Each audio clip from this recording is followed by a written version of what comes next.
যমুনা টিভির সিইও ফাহিম আহমেদ ও বিভিন্ন ব্যবসায়ীদের সাথে অবৈধ সম্পর্কে লিপ্ত আছেন যমুনার তথাকথিত উপস্থাপিকা রোকসানা আঞ্জুমান নিকোল।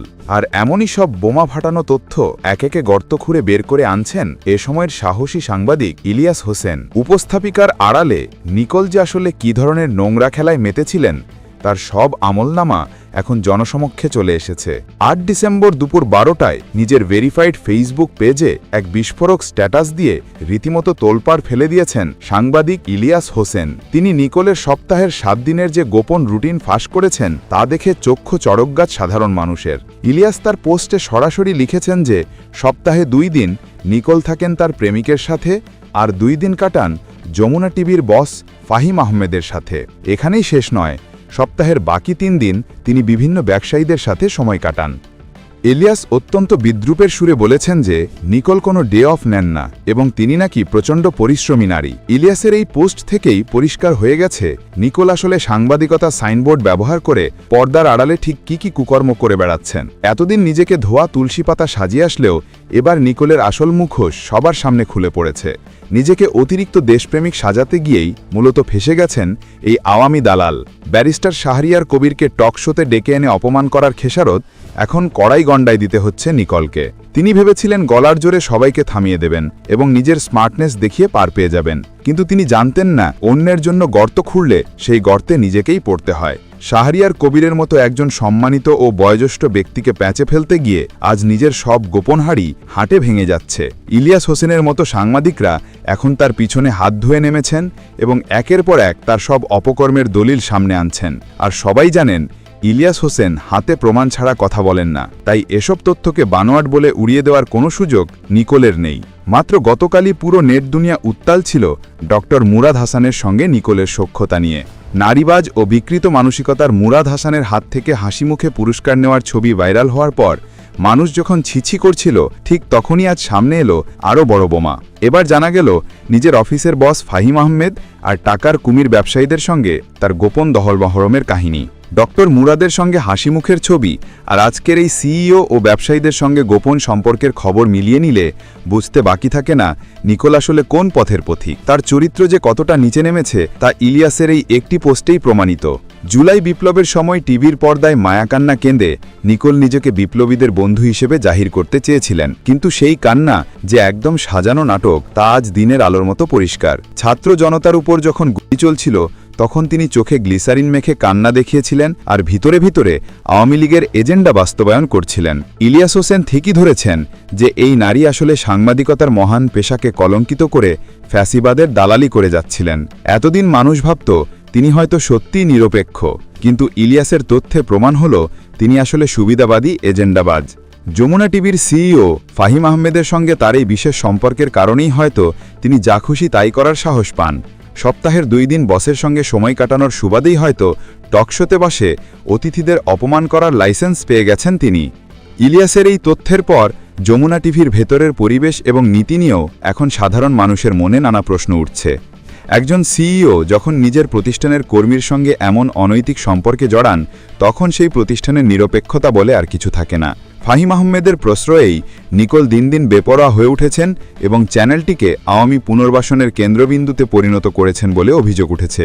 ইলিয়াস হোসেন তার পোস্টে ব্যবসায়ীদের সঙ্গে নিকোলের যে সম্পর্কের বিষয়টি উল্লেখ করেছেন তা অত্যন্ত ইঙ্গিতপূর্ণ এবং ঘৃণ্য। সাংবাদিকতা পেশাটিকে ঢাল হিসেবে ব্যবহার করে টাকার বিনিময়ে বা অন্য কোনো স্বার্থে তিনি ব্যবসায়ীদের মনোরঞ্জন করেন কিনা তা নিয়ে এখন জোর আলোচনা চলছে। ইলিয়াসের মতো সাংবাদিক যখন কোনো তথ্য পাবলিকলি দেন তখন তা অবশ্যই প্রমাণের ভিত্তিতেই দেন। ডে অফ ছাড়া সপ্তাহের ৭ দিনই এভাবে বিভিন্ন পুরুষের সঙ্গে সময় কাটানোকে ইলিয়াস পরিশ্রমী বলে কটাক্ষ করেছেন, যা আসলেই নিকোলের চরিত্রের এক ভয়াবহ দিক উন্মোচন করে। এমন একজন নারী কিভাবে টিভিতে বসে নীতিকথা বলেন তা ভেবেই অবাক হচ্ছে দেশবাসী। ব্যারিস্টার শাহরিয়ার কবির যখন টকশোতে সত্য কথা বলছিলেন তখন নিকোল তাকে ধমক দিয়েছিলেন। তিনি নিজেকে শেখ মুজিবের সৈনিক প্রমাণ করতে গিয়ে সাংবাদিকতার ন্যূনতম ভদ্রতাটুকুও ভুলে গিয়েছিলেন। শাহরিয়ার কবিরকে থামিয়ে দিয়ে তিনি যে ধৃষ্টতা দেখিয়েছিলেন তার জবাব এখন তিনি হাড়ে হাড়ে পাচ্ছেন। তিনি ভেবেছিলেন আওয়ামী দালালি করে পার পেয়ে যাবেন, কিন্তু ২৪-এর প্রজন্মরও যে কাউকেই ছেড়ে কথা বলে না সেটা তিনি বুঝতে পারেননি। তার সেই ঔদ্ধত্যই আজ তার পতনের মূল কারণ হয়ে দাঁড়িয়েছে। শাহরিয়ার কবিরকে অপমান করার ফলেই আজ তার ব্যক্তিগত জীবন এই কদর্য রূপ ইলিয়াস ইলিয়াসের মাধ্যমে সবার সামনে চলে এসেছে। একেই বলে প্রকৃতির বিচার। সত্র উপদেষ্টা আসিফ মাহমুদের বাবার ক্ষমা চাওয়া নিয়ে নিকোল যে নোংরা ভাষায় প্রশ্ন করেছিলেন তা নিয়েও মানুষের মনে তীব্র ক্ষোভ ছিল। তিনি আসিফ মাহমুদের বাবাকে চোরের সঙ্গে তুলনা করার মতো দুঃসাহস দেখিয়েছিলেন, অথচ আজ প্রমাণ হচ্ছে যে আসল চোর মূলত কে। নিকোল নিজেই অনৈতিক কাজের সঙ্গে যুক্ত থেকে অন্যদের দিকে আঙুল তোলেন কিভাবে তা নিয়ে প্রশ্ন তুলছেন অনেকেই। মোট কথা, আসিফ মাহমুদ বা নাহিদ ইসলামের মতো ছাত্রনেতাদের বিতর্কিত করার মিশনে নেমেছিলেন তিনি, কিন্তু আজ তার নিজের ক্যারিয়ারই ধ্বংসের মুখে। মানুষের কাছে এখন পরিষ্কার যে তিনি ছাত্রদের অর্জনকে ম্লান করে খুনি হাসিনাকে আবার ফিরিয়ে আনার ষড়যন্ত্র করছিলেন। নিকোল ভেবেছিলেন তিনি ছাত্রদের অনভিজ্ঞ প্রমাণ করে তার প্রভুদের খুশি করবেন, কিন্তু তিনি যে দুধের শিশু নন বরং একজন পাকা খেলোয়াড় তা ইলিয়াস ফাঁস করে দিয়েছেন। পিনাকি ভট্টাচার্য আগেই বলেছিলেন নিকোল রেড লাইন ক্রস করেছেন। এখন দেখা যাচ্ছে তিনি শুধু রেড লাইন ক্রস করেননি, বরং পুরো সাংবাদিকতা জগৎ তাকেই কলুষিত করেছেন। ইলিয়াস হোসেন, কনক সারোয়ার এবং পিনাকি ভট্টাচার্যের মতো সাংবাদিকরা যখন একযোগে কারো বিরুদ্ধে কথা বলেন তখন বুঝতে হবে সত্যি কোনো সমস্যা রয়েছে। তারা দেশের স্বার্থেই এই মুখোশধারী দালালদের চিহ্নিত করছেন। অনেকের কাছেই নিকোল এখন আর কোনো সাংবাদিক নন, তিনি একজন বিকৃত নাম। তার মতো আওয়ামী দালালদের কারণে প্রকৃত সাংবাদিকরা লজ্জায় পড়েন। ইলিয়াসের এই পোস্ট প্রমাণ করে যে নিকোলের খুঁটির জোর আসলে কোথায় ছিল। এতদিন মানুষ ভাবত তিনি হয়তো সাহসের জোরে কথা বলেন, কিন্তু এখন দেখা যাচ্ছে তার এই সাহসের উৎস হল অনৈতিক সম্পর্ক। সমালোচকরা আজ বলছেন আওয়ামী দালালি আর অনৈতিক সম্পর্কের জেরে নিকোলের ক্যারিয়ার এখন পুরোপুরি ধ্বংসের মুখে। যমুনা টিভির মতো প্রতিষ্ঠানে থেকে তিনি যে অপকর্ম করেছেন তার বিচার জনগণই করবে। তবে আদেও এসব জিনিসের সত্যতা না পাওয়া গেলেও ইলিয়াস হোসেনের এই একটি পোস্ট যে নিকোলের সাজানো সাম্রাজ্য তাসের ঘরের মতো ভেঙে ফেলেছে তার বলার অপেক্ষা রাখে না। তবে এসব ঘটনা যদি সত্যি হয় তাহলে যমুনা টিভি কর্তৃপক্ষ তাদের সিইও এবং এই বিতর্কিত উপস্থাপিকার বিরুদ্ধে কোনো ব্যবস্থা নেবে কিনা সেটাই এখন দেখার বিষয়। কিন্তু জনমনে যে ঘৃণার আগুন জ্বলেছে তাতে নিকোলের পক্ষে আর মিডিয়াতে মুখ দেখানো কঠিন হয়ে পড়বে।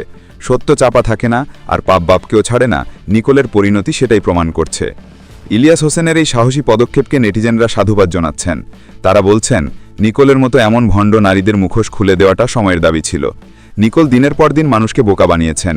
তিনি নিরপেক্ষতার ভান করে আসলে একপাক্ষিক এজেন্ডা বাস্তবায়ন করেছেন।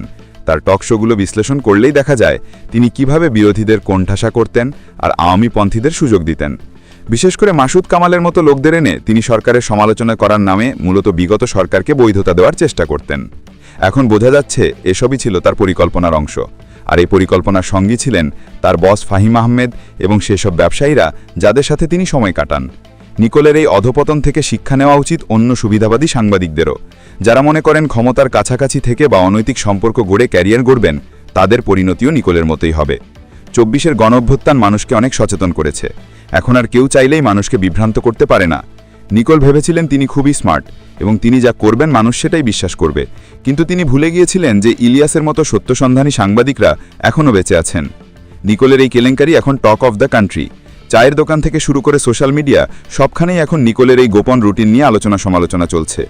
ইলিয়াসের পোস্টের কমেন্ট বক্সে তাকালেই বোঝা যায় মানুষ নিকোলকে কতটা ঘৃণা করছে। কেউ লিখছেন ছি নিকোল ছি, আবার কেউ লিখছেন সাংবাদিক নামের কলঙ্ক। কারণ এই ঘৃণা একদিনে তৈরি হয়নি, দিনের পর দিন নিকোল তার আচরণের মাধ্যমেই ঘৃণা অর্জন করেছেন।